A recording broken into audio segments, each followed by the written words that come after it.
கிறிஸ்துவே உமக்கு புகழ்.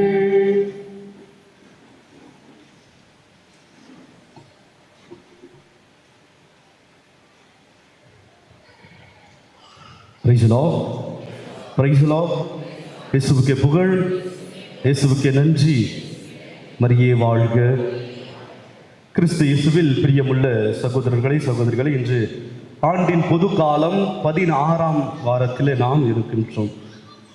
இந்த மறைவுரைக்கு போகிறதுக்கு முன்னாடி நம்மக்கிட்ட ஒரு பெரிய கெட்ட பழக்கம் ஒன்று என்கிட்ட. என்ன ஆகுது? என்ன இருக்கா? கேள்வி கேட்கணும்ல, ஒரு 2 கேள்வி கேட்குற பதில் சொல்லணும், சரிங்களா? அம்மா, நீங்கள் ஒரு நாளைக்கு எத்தனை நேரம், எவ்வளோ நேரம் ரெஸ்ட் எடுப்பீங்க? How many hours? சும்மா சொல்லுங்கள். எவ்வளோ நேரம் ரெஸ்ட் எடுப்பீங்க ஒரு நாளைக்கு? சிம்பிளாக தானே கேட்குறேம்மா. எவ்வளோ நேரம் ரெஸ்ட் எடுப்பீங்க?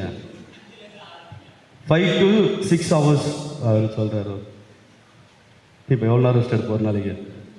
சும்மா சொல்லு. 4 மணி நேரம் தான் எடுப்பா போல சொல்லு. 4 மணி நேரம் அப்பா வந்து 5 hours. 2வது கொஸ்டின் இதுக்காக சொல்லுவீங்களா? ஒரு நாளைக்கு எவ்வளோ நேரம் ப்ரேயர் பண்ணுவீங்க? இது ரொம்ப கஷ்டமான கேள்வி ஆச்சு. இதெல்லாம் கேட்காதீங்க சொல்கிறீங்களா? 1/2 மணி நேரம் நான் கடவுளுக்காக. இல்லைப்பா, பண்ணுறதே இல்லை. கிறிஸ்துவில் பிரியமானவர்களே, இன்றைய இறை வார்த்தையினுடைய மைய சிந்தனையை தான் நான் பார்க்கின்றேன். ஓய்வு அது பற்றி என்ற ஒரு சிந்தனையின் கீழ் தான் உங்களை சிந்திக்க அழைக்கப்படுவதாக பார்க்கின்ற. ஒரு நாளைக்கு நம்ம 5 to 6 hours கூட காலையில் இது பிரசங்கம் தான் வைக்கும்போது அங்கே தாம்பரத்தில் வைக்கிறப்போ கேட்டேன், எத்தனை நேரம் ரெஸ்ட் எடுத்தால் ஒருத்தர் நான் 14 hours ரெஸ்ட் எடுக்கிறோம் ஃபாதர் அப்படின்னு. எவ்வளோ நேரம் ப்ரேயர் பண்ணுவீங்க அப்படின்னா 1/2 மணி நேரம், ஒரு 5 நிமிஷம் 10 நிமிஷம் அப்படி தான் ப்ரேயர் பண்ணோம் அப்படின்னு சொல்கிறது. கிறிஸ்துவில் பிரியமானவர்களே, இன்றைய நாளிலே நாம் அதைத்தான் சிந்திக்க உங்களை அழைக்கப்படுவதாக நாம் பார்க்கின்றோம். நாம் நிறைய காரியங்களில் நாம் பலவிதமான தேவைகளுக்காக நாம் செலவழிக்கிறோம். தூங்குறதுக்கே நம்ம ஒரு 8 மணி நேரம் 9 மணி நேரம். நம்ம கடவுளுக்காக என்னுடைய ஓய்வு என்ன? முதல் அதான் முக்கியம், ஆன்மீக ஓய்வு. அதை தான் இன்று இயேசுவும் கூட அதை தன் சீடர்களுக்கு சொல்கிறார். நீங்கள் பலவிதமான வேலைகளை எல்லாம் செஞ்சீங்க, எஸ் குட், போனீங்க, ப்ரீச் பண்ணீங்க, நோய்களை குணப்படுத்தினீங்க, எல்லாருக்கூடையும் நல்லா பேசுனீங்க, பழகுனீங்க, எல்லாம் ஓகே. அதை தாண்டி அந்த ஆன்மீக ஓய்வு அப்படி என்பது உங்களுக்கு தேவை. அல்ல அதே போல் தான் மதியமாக சில பிரசங்கெல்லாம் வச்சுட்டு நானும் சாப்பிட்டுட்டு இருந்தேன். அப்போ எங்கள் சமைக்கிற அம்மா வந்து, ஃபாதர் காலைல நீங்கள் ஏதோ ஓய்வுன்னீங்களே, பின்ன ஓய்வு பின்னா தேவையா? 6 நாள் வேலை செய்யுங்க, 7ஆவது நாள் ரெஸ்ட் எடுங்க அப்படின்னு சொல்லிட்டு சொன்னீங்களே, என்ன எனக்கு ஒன்றும் புரியலையே அப்படின்னாங்க. ஓய்வு எதுக்கு? ஓய்வு எதுக்கு? இப்போதான் கேட்குற கேள்வி. திருப்பியும் நம்ம ரெஃப்ரெஷ் ஆகிறோம். கிறிஸ்துவில் பிரியமானவர்களே, நம்ம கடவுள் நம்ம சொல்கிறார் 6 நாள். கடவுள் என்ன பண்ணார்? 6 நாள் வேலை செஞ்சார். உலகத்தை படைக்கிறார், உயிரினங்களை படைக்கிறார், மனிதரை படைக்கிறார், எல்லாவற்றையும் படைக்கிறார். பகல் இரவு மாத்திரார், வெளிச்சம் பகல் எல்லாத்தையும் படைக்கிறார், ஒளியை கண்டுபிடிக்கிறார், எல்லாத்தையும் படிக்கிறார். 6வது நாள் பண்ணுறாரு, 7ஆவது நாள் ஓய்வு நாள் அப்படி என்று சொல்லுகின்றார். நமக்கு ஓய்வு அப்படின்னா என்ன தெரியுமா? காலையில் 10 மணிக்கு எழுந்திருக்கணும், கறி கடைக்கு போனோம், வாங்கணும், சாப்பிட்டோம், திரும்பி ரெஸ்ட் எடுக்கிறோம், திரும்பி ஈவினிங் ஏஞ்சி டீ காஃபி போட்டு செஞ்சுட்டு திரும்பவும் நைட் எதனா ஒரு டிஃபன் சாப்பிட்டு முடிச்சுட்டு அவ்வளோதான். மண்டேலேருந்து திருப்பி வேலைக்கு போயிட்டே இருக்க வேண்டியது தான். இதுதான் நம்மளுடைய ஓய்வு. ஆமாவா இல்லையா? ஆமாம்.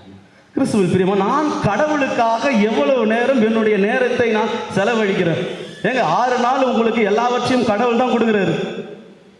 He is giving everything. உன்னுடைய ஆற்றலும், உனக்கு எனர்ஜி, உனக்கு சக்தி, உனக்கு பலத்தை, உன்னுடைய வாழ்வில் வெற்றியை எல்லாம் அவர் தான் கொடுக்குறாரு. ஆனால் அவருக்காக நான் என்ன பண்ணுறேன்? ஞாயிற்றுக்கிழமை கூட நான் எத்தனை பேர் நம்ம 6 மணிக்கு கரெக்டாக திருப்பலிக்கு வந்தோம் சொல்லுங்கள்? நான் பன்னாடி பார்க்குறப்பெல்லாம் பின்னாடி ஃபியூஸ் எல்லாமே ஃப்ரீயாக தான் இருந்தது. நான் பிரசங்கத்துக்கு ரீடிங் படிக்கும்போது தான் பாதி பேர் இப்போ எல்லா ஃபியூஸும் கடவுளுக்காக 1 மணி நேரம் தான், 1 மணி நேரம் தான் பூசை, 6 to 7 ஆகலாம். ஆனால் அதற்கான தயாரிப்பாக நான் என்ன கடவுளுக்காக நான் பருகின்றேன். கிறிஸ்துவ பிரியமான உதாரணம் தான் இது. ஒரு ரொம்ப சாதாரண உதாரணம் தான், எல்லாருமே சொல்லியிருக்கோம். நம்ம ஒரு ஏதாவது ஒரு ஃபங்க்ஷனுக்கு நம்ம போகிறோம். அந்த ஃபங்க்ஷனுக்கு போனோன்னா நம்ம என்ன பண்ணுவோம்? 2 வாரத்துக்கு முன்னாடியே அது என்ன துணி போட்டுன்னு போனோம், அந்த துணிக்கு ஏற்ற நம்ம என்ன கம்மல் போடணும், என்ன வளையல் போடணும் அப்படின்னு we are preparing ourselves. கரெக்டுதானம்மா? நம்ம ப்ரிப்பேர் பண்ணுறோம். நான் ஃபங்க்ஷனுக்கு போகணும், இந்த கடவுளை நான் புடவை எடுக்கணும், இந்த கடவுளை நான் வந்து சுடிதார் வாங்கணும், அதுக்கேற்ற எதாவது போகணும். ஆனால் கடவுளை பார்க்க போகிற நான் என்ன தயாரிச்சுட்டு வரேன்? திருப்பலிக்கு நம்ம வரத்துக்கு முன்னாடி என்ன நம்ம தயாரிக்கிறோம்? ஒரு 5 நிமிஷத்துக்கு முன்னாடி வந்து ப்ரேயர் பண்ணிட்டு திருப்பலியில் நம்ம பங்கேற்கிறோமா? அடிச்சு பிடிச்சின்னு ஓடிறோம். அந்த பூசையில் வந்து உக்காந்து நன்மை வாங்கிட்டு அவளை உடனே நம்ம போயிடும். கிறிஸ்துவில் பிரியமானவளே, இயேசு இதைத்தான் தன் சீடர்களுக்கு கற்றுக் கொடுக்குறார். நீங்கள் சென்று ஓய்வு எடுங்கள் அப்படி என்று. அதாவது நீங்கள் செய்த நற்செய்தி பணிக்கான ஓய்வு. நம்ம ஓய்வு அப்படி என்றால் நம்ம செஞ்ச வேலை. நான் காலைல மண்டேலேருந்து நான் சாட்டர்டே வரைக்கும் நான் வேலை செஞ்சேன், ஏதோ கம்பெனிலையோ இல்லை ஏதோ வேலை செஞ்சேன். எனக்கு ஓய்வு தவிர நான் கோயிலுக்கு போகணும்னு அவசியம் கிடையாது. ஆனால் அந்த 6 நாளுக்கான எல்லா விதமான ஆற்றலையும் உனக்கு தந்த கடவுள் தான். நம்ம அவரை டோட்டலாக அவரை மறந்துடுறோமே. நான் கடவுளுக்காக அப்போ என்ன ஓய்வு நான் கொடுக்கின்றேன்? இன்றைய நற்செய்தியில் ஆண்டவர் இயேசு கிறிஸ்து அதைத்தான் தனது சீடருக்கு கற்றுத்தருவதாக நாம் பார்க்க முடிகின்றது. கிறிஸ்துவில் பிரியமானவர்களே, என்னுடைய ஆன்மீக ஓய்வு என்ன? கடவுளுக்காக நான் எவ்வளவு நேரம் நான் செலவழிக்க? நம்ம நிறைய விஷயங்கள், நம்ம தேவையில்லாத விஷயங்கள் நம்ம செலவு பண்ணுறோம். டிவி பார்க்கலாம், மொபைலில் பேசலாம், மொபைலில் சேட் பண்ணலாம், இல்லை ஃப்ரெண்ட்ஸோட வெளியில் போய் சுற்றலாம், எல்லாமே நாம் பண்ணுறோம். எனக்கு கடவுளுக்கும் உள்ள ஆன்மீகம் ஓய்வு, ஆன்மீக தயாரிப்பு எவ்வாறாக இருக்கின்றது? பல தருணங்களை நாம் மறந்து விடுகின்றோம். நமக்கு எல்லாவற்றையும் கொடுக்கின்ற கடவுளை பற்றி நாம் மறந்து விடுகின்றோம். கடவுள் நம் மீது எப்பொழுதுமே அதுதான் அக்கறை கொண்டவராக பார்க்கின்ற பிரியமானவர்களே. முதல் வாசகத்தில் இறைவாக்கினர் அழகாக சொல்லுகிறார், என்னுடைய ஆடுகள் நீங்கள் அப்படி என்று சொல்லுகின்றார். என்னுடைய ஆட்டின் மந்தையிலே யாராவது கலைக்கணும்னு நினைச்சிங்கன்னா உங்களுக்கு ஐயோ கேடு அப்படின்றார். கடவுள் எதுக்கு ஆடுகளை உதாரணமாக வச்சு கூறாரு? அவர் மோயிசன், யார் மோயிசனு? யாரோ ஒருத்தர் அப்படின்றீங்களா? யார் மோயிசன்? யாருங்க மோயிசன்னா வேலை பண்ணாரு? அவர்னா வேலை செஞ்சிருந்தாரு? சிங்கம் மேய்ச்சிருந்தாரா? ஒரு ஆடு மேய்க்கிறவர். தாவீது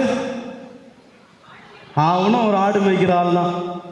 எதுக்கு ஆடுகளை உதாரணமாக கடவுள் கொள்ளுகின்றார்? இயேசுவும் கூட இன்றைய நற்செய்தியில் இறுதியில் பார்க்குறோம், மக்களை பார்த்துனா சொல்கிறாரு, ஆடு ஆயனில்லா ஆடுகளை போல இருக்கின்றது, நான் அதனால் உங்கள் மீது அப்படின்றாரு. எதுக்கு ஆடுகளை? எதுக்காக? சும்மா எனக்கு கெஸ் பண்ணலாம். நிறைய கேள்வி கேட்குறேன்ல, நல்லது. கேள்வி கேட்குறது நல்லது. எதுக்காக இருக்கலாம்? அதுக்கு ஆடுகளை கடவுள் சொல்கிறது. இயேசுவும் கூட ஆடுகள். கடவுள் வாழ்ந்த காலத்தில் எல்லோரும் என்ன பண்ணாங்க? எல்லாம் வெல் எஜுகேட்டட் பீப்புள் தான் வாழ்ந்தாங்கல்ல, அப்படி தானம்மா? நீங்கள் டார்கெட்டுன்னு நினைக்கிறேன். நான் என்னையா கொஸ்டின் கேட்குறீங்கன்றீங்களா? அவங்களுடைய தொழில் என்ன? இது எல்லாருமே ஆடு தாங்க மேய்ச்சின்னு இருந்தாங்க. Nobody is educated. கடவுள் வாழ்ந்த யாருமே வந்து பெரிய படித்தவங்களாம் கிடையாது. Nobody is teacher, nobody is advocate, nobody is engineer. யாருமே அப்பெல்லாம் யாருமே கிடையாது. அவங்களோட வேலையே ஆடு மேய்க்கின்ற வேலை தான். அதனால தான் ஆடுகளை பற்றி அறிந்திருந்தனால தான் ஆடுகளை எல்லாம் உதாரணமாக வைத்து கடவுள் கூறுவதாக நான் பார்க்கின்றோம். அதனால தான் ஆடு அப்படின்னா அந்த மந்தையை மேய்க்கணும். எனக்கு நோஸ், த ஷெப்பர்ட் நோஸ், ஆடு எப்படி இருக்கணும் அப்படின்னா அந்த ஒரு அக்கறை தான் கடவுள் மேல் நான் வைத்திருக்கிறேன் அப்படின்னு சொல்லி. அதான் சொல்கிறேன், என்னுடைய ஆடுகளை யாராவது சிதறடிக்க நினைச்சேன் அப்படின்னா அவங்களுக்கு ஐயோ உங்களுக்கு கேடு. அதனால் வந்து என் ஆட்டை அதை டிஸ்டர்பே பண்ணக்கூடாது. நோபடி. இது நாம் தொடர்ந்து நாம் பார்க்கின்றோம். பேசி இந்த வாசகத்தில் 2வது வாசகத்தில் அழகாக கூறாது. இதற்கு முன்னாடி நீங்கள் கடவுளிடம் இருந்து நீங்கள் எங்கே இருந்தீங்க? தொலைவில் இருந்தீர்கள். ஆனால் இயேசு கிறிஸ்துவனுடைய ரத்தத்தினால் நீங்கள் கிட்ட வந்துட்டீங்க. நீங்கள் கடவுளுடைய பிள்ளைகளை பிரியமானவர்கள். நாம் பழைய ஏற்பாட்டில் நாம் பார்க்கிறோம். எந்த இறைவாக்கினர், எந்த அரசர், இல்லை எந்த நீதி தலைவராச்சும் கடவுளை பார்த்துக்கிறேன்னு சொல்லியிருக்காங்களா? என்னக்கா? அவர் மாதிரி காத்தா வந்தார், ஒரு மாதிரி மேகமாக இருந்துச்சு, ஐ ஃபெல்ட், அவ்வளோதான். Nobody express that I have seen God அப்படின்ட்டு. நான் கடவுளை யாவே கடவுள் அப்படின்ட்டு நான் பேர் அந்த கடவுளை நான் நேராக பார்த்தேன் அப்படின்னு சொல்லிட்டு எந்த ஒரு இறைவாக்கினரும் சொல்ல, எந்த ஒரு நீதி தலைவர்களும் சொல்ல. ஏன்னா கடவுள் தொலைவில் இருந்தார். அதனால தான் மக்கள் கூட நிறைய விஷயங்களை ஏற்றுக்கொள்ளாமல், ஒருவேளை கடவுளும் கூட கீழே இறங்கி வந்து ஏன்டா இப்படி பண்ணுறீங்கன்னு சொல்லிட்டு கேட்டுருந்தா நிச்சயமாக கடவுளுடைய அந்த நம்பிக்கை விசுவாசத்தை ஏற்றுக்கொள்ளல. ஓகே, அது விட்டுருங்க, பரவாயில்ல. ஆனால் இயேசு சாதாரண ஒரு மனிதராக கடவுளாக உங்களோடு வாழ்ந்த போது நம்ம ஒன்றும் அப்படி தானே இருக்கிறோம். ஒன்றும் மனம் மாறலையே. கடவுள் நீங்கள் அதான் சொல்கிறது, இயேசுடைய ரத்தத்தினால் நீங்கள் கடவுளோடு இணைந்திருக்கீங்க, தொலைவில் இருந்த நீங்கள் இப்பொழுது கடவுளோடு நெருங்கி வந்து விட்டீர்கள் அப்படின்னு சொல்லுகின்றார். பட் ஸ்டில் வி ஆர், உண்மையாக நம்ம மாறிட்டோமா? கடவுளுக்கு ஏற்ற வாழ்வு நம்ம வாழ்கின்றோமா? கிறிஸ்துவில் பிரியமானது, இதை நாம் இன்றைய நாளிலே சிந்திக்க அழைக்கப்பட்ட கடந்த வாரத்தினுடைய நற்செய்தி தொடர்ச்சி தான் இன்றைய நற்செய்தி. போன வாரம் நற்செய்தி ஞாபகம் இருக்குதா? இயேசு என்ன பண்ணுறாரு? இருவராக தன்னுடைய நற்செய்தி பணிக்கு அனுப்புகிறார். அதனுடைய அனுபவங்களை தான் இன்று வந்து பகிர்ந்து கொள்கிறாங்க. முதல்ல நாம்லாம் போனேன், ரொம்ப பயங்கரமாக இருந்தது, நான் தொட்டேன், ஒருத்தருடைய நோயெல்லாம் போயிடுச்சு அப்படின்ற. ஒருவேளை இருவராக போனதால் மற்றவர்களும் தங்களுடைய அனுபவங்களை தங்களோடு பகிர்ந்து கொண்டிருப்பார். அதனால தான் நீங்கள் போங்க, போயிட்டு ஓய்வு எடுங்க. ஒருவேளை நீங்கள் போயிட்டு எல்லாம் ஜாலியாக திரும்ப பேசுங்க, நீங்கள் உங்களுடைய அனுபவங்களை நீங்களே பேசுவீங்க. நான் அந்த ஊருக்கு போனால் எப்படி இருந்தது அப்படின்றதுக்காக தான் இயேசு ஒரு டைம் கொடுக்குறாரு அவங்களுக்கு. பிரியமானவர்களே, ஓய்வு நான் கடவுளுக்காக என்ன ஓய்வாக நான் கொடுக்க, என்னுடைய ஆன்மீக ஓய்வு என்னவாக இருக்கின்றது? நிச்சயமாக உழைச்சாதான் சாப்பிட முடியும். அது யாரும் நான் அது தப்பாலாம் சொல்ல. பட் அதை தாண்டி அந்த உழைப்பதற்கான வலுவை தருகின்ற கடவுளுக்கு நான் என்ன நேரத்தை நான் தரேன்? கிறிஸ்துவில் பிரியமானது, இதுதான் முதல் சிந்தனையாக இன்று நான் பார்க்க. இரண்டாவதாக நான் பார்க்கின்ற நற்செய்தியினுடைய இதில் சொல்கிறோம், நான் 1000 ஆடுகளை போல் இருந்தாலும் உங்கள் மீது நான் பரிவு கொள்கின்றேன் அப்படின்னு அருமையான ஒரு தமிழ் வார்த்தை இது, பரிவு அப்படின்ட்டு. பிரியமானவர்களே, அதே மார்க் நற்செய்தி 8ஆம் அதிகாரம் 20வது வார்த்தை வாசிங்க, பைபிள் வச்சுருங்க. மார்க் நற்செய்தி 8ஆம் அதிகாரம் 20வது இறை வார்த்தை, 2வது இறை வார்த்தை, 8வது அதிகாரம் 2வது இறை வார்த்தை. நான் இம்மக்கள் கூட்டத்தின் மீது பரிவு கொள்கிறேன். நான் இந்த மக்கள் கூட்டத்தின் மீது பரிவு கொள்கின்றேன். எந்த இதில் வருது இது? எதனால் பரிவு கொள்கிற மக்கள் கூட்டத்தின் மீது இயேசு? என்ன நற்செய்தி அது? இயேசு 4000 பேருக்கு உணவு நற்செய்தி இயேசு தனது மக்களுக்கு அங்கு அறிவித்துக் கொண்டிருக்கின்றார். மக்கள் மீண்டுமாக தனது ஊர்களுக்கு திரும்பி செல்லும் போது நிச்சயமாக அவர்கள் வழியிலே பசிக்கும் அப்படின்பதனை அவர்கள் மீது பரிவு கொள்கின்றார். ஏன் சொல்றார்? இந்த மக்களுக்கு நானே உணவு தரேன். சீடர்கள், ஐயோ இல்லையே, எங்களாண்ட அவ்வளோ உணவு இல்லையே, ஒன்லி வி ஹவ் 4 பிரெட்டு 2 மீன் துண்டு இருக்குது, இதை வச்சு நம்ம இவ்வளோ பேருக்கு கொடுக்க முடியாது. நான் அந்த மக்கள் மீது நான் பரிவு கொள்கின்றேன். கிறிஸ்துவில் பிரியமானவர்களே, பேதுருவுடைய மாமியாருடைய வீட்டிற்கு சென்ற பொழுது அவர்கள் காய்ச்சலாக இருந்த பொழுதும் இயேசு அந்த தாயின் மீது பரிவு கொள்கின்றார். உடனடியாக அவருடைய காய்ச்சல் குணம் பெற்றதாக நாம் பார்க்க முடிகின்றது. 12 வயது அந்த சிறுமி இறந்த பொழுதும் இயேசு சென்று அந்த பெண்ணை பார்த்து, அந்த சிறுமியை பார்த்து பரிவு கொள்கின்றார். இறந்து போன சிறுமியை மீண்டுமாக உயிர்த்தெழச் செய்கின்றார். இது வரைக்கும் எல்லா பாவமே செஞ்சு நிறந்த மக்களிடம் அக்கறை கொண்டவராக, பரிவு கொண்டவராக இருக்கின்றார். பிரியமானவர்களே, இதுதான் இயேசுவினுடைய பரிவாக இருக்கின்றது. இன்றைய நற்செய்தியில் நாம் பார்க்கின்றோம். சீடர்கள் மீது பரிவு கொள்ள நிச்சயமாக ஒரு சேலஞ்சிங்காக இருந்திருக்கலாம். அவங்களுக்கு ரொம்ப ஈஸியாகலாம் போயிட்டு அவங்களுடைய அந்த மினிஸ்ட்ரி இருந்திருக்காது. 2 பேராக போயிட்டு நிச்சயம் கஷ்டப்பட்டுருப்பாங்க. அதுதான் இயேசு நற்செய்தியில் நம்ம சொல்கிறோம், நாங்கள் உங்கள் யூத சங்கரிடம் உங்களை கொண்டு வந்து ஒப்புவிப்பார்கள் அப்படின்னு சொல்கிறார். நிச்சயமாக உங்களை அசிங்கப்படுத்துவாங்க, அவமானப்படுத்துவாங்க. அதெல்லாம் பற்றி கவலைப்படாதீங்க, நான் இருந்த போதும் சரி. அதனால் சீடர்களும் அவ்வாறாக செஞ்சு நிறைய பேருக்கு எல்லாருக்குமே இன்பமான ஒரு நாட்களாக அமைந்திருக்காது. ஒரு நாள் சாப்பாடு கிடச்சிருக்கும், ஒரு நாள் சாப்பாடு கிடச்சிருக்காது.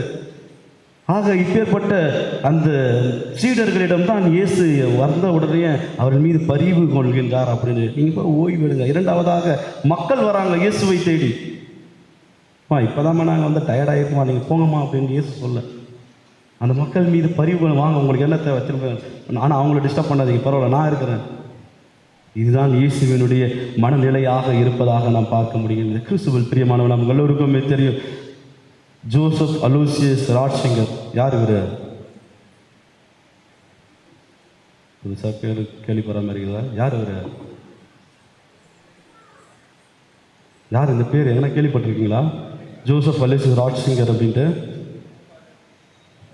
நோ ஃபாதர், நாமா நீங்கள் திருத்தந்தை 16ஆம் பெனடிக்டோடைய பேர் என்ன பேர்? இப்போ சொன்ன பேர் தான் அவர் பேர். நம்மளாம் திருத்தந்தை பெனடிக்ட் 16வது பெனடிக்ட்னா தெரியும். அவருடைய உண்மையான பேர் என்ன பேர்? Joseph Aloysius ராட்சிங்கர். பிரியமானவரே, தனது 78வது வயதில் தான் அவர் திருத்தந்தையாக அருள் பொழிவு செய்யப்படுகின்றார். 265வது திருத்தந்தையாக, 78வது வயசு முடிஞ்சு போய் எல்லாம் முக்கால்வாசி முடிச்சுல லைஃபு. ஆனால் அவர் ஓய்வெடுக்காமல் என்னுடைய மக்களுக்காக நான் பணி செய்ய வேண்டும் அப்படின்றதுக்காக தனது 78வது வயதில் அவர் திருத்தந்தையாக பொறுப்பேற்று மிகவும் சிறப்பாக செய்த ஒரு திருத்தந்தையில் ஒருவராக 16ஆம் பெனடிக்ட் இருப்பதாக நாம் பார்க்க முடிகிறது. நிறைய விஷயங்கள், நிறைய என்சைக்ளோபீடியா, நிறைய கடிதங்கள், எல்லாம் நிறைய டாக்குமெண்ட்ஸ் நிறைய எழுதியிருக்காரு. எல்லாமே நல்ல சிந்தனைகளை தரக்கூடிய ஒன்றாக இருக்கிறது. அவர் 78வது வயசில் பண்ணணும் அவசியம் இல்லை. நான் ஒரு குருவாக இருந்தபோதும் ஆயராக இருந்த பொழுதும் நான் திருத்தந்தையாக மாறி நான் என்னுடைய ஓய்வு எடுக்காமல் நான் என்னுடைய மக்களுக்கு நற்செய்தியை சொல்ல வேண்டும் அப்படி என்பதற்காக. இதுதான் கடவுளுக்கு அவர் கொடுத்த ஓய்வு, ஆன்மீக ஓய்வு. அதுதான் இ சாக்ரிஃபைஸ்ட் லைஃப். 78 வயசு ஆச்சு, நான் போய் நிம்மதியாக ப்ரீஸ்டாக இருந்தேன், நிம்மதியாக மினிஸ்ட்ரி பண்ணேன், ரிட்டையர்ட் ஆகிட்டேன்னா ஒரு ஓல்டேஜ் ஹோமில் நல்லா 3 வேளை சாப்பாடு தருவாங்க, இருந்திருக்கலாம். ஆனால் அதை செய்யலை. நான் திருத்தந்தை இந்த வயசில் நான் ஆகணும் அப்படின்ற ஒரு ஆர்வம், ஒரு எண்ணம் யார் மீது? இயேசுவின் மீது இருந்ததா? இயேசுவுக்காக நான் என்னுடைய வாழ்வை அவருக்காக நான் ஒப்பு கொடுக்கிறேன் அப்படின்றதுக்காக தனது பணியை செய்தவராக இருக்குங்க கிறிஸ்துவில் பிரியமான. இப்போ நாம சிந்திச்சு பார்ப்போம். நம்மளும் 6 நாட்கள் வேலை செய்கிறோம். தொடக்கத்தில் சொன்னது போல் நான் கடவுளுக்காக ஃபிசிக்கலி நான் ஃபிசிக்கலாக சொல்ல மன நிம்மதி அப்படின்னா ரொம்ப முக்கியம் இல்லை. பீஸ் ஆஃப் மைண்ட் அப்படின்னு சொல்லுகின்றோம். அது நம்ம மன நிம்மதி. அது எங்கே போனோன்னா கோவிலுக்கு போனால் தான் வரும். நீ வீட்டில் இருந்தால் வராது. நோபடி உன் வீட்டில் நீ தனியாக போய் ரூமில் இருந்தாலும் உன்னை டிஸ்டர்ப் பண்ணுறதுன்னு யாருன்னா வந்து கதவு தட்டின்னு இருப்பாங்க. இல்லை நம்மளுடைய சிந்தனை ஒரு இதுவாக இருக்காது. ஆனால் நாம் ஆலயங்களுக்கு வருகின்ற பொழுதுதான் அதற்கான நிம்மதியை அது எப்படி தான் நம்மளுக்கு அந்த நிம்மதி வரும்னு தெரியாது. we come with lot of problems.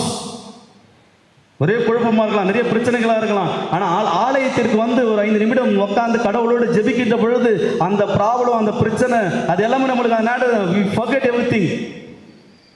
நம்ம எல்லாத்தையும் மறந்து கடவுளை பற்றி மட்டும்தான் யோசிச்சு இருப்போம். கடவுளை ஏன் இது மாதிரி என்ன கொடுக்குறா அப்படின்ற ஏதோ ஒரு சந்தோஷம். ஓகே, அந்த கோயிலேருந்து வெளியே போகும்போது ஒரு நிம்மதி இருக்கும்.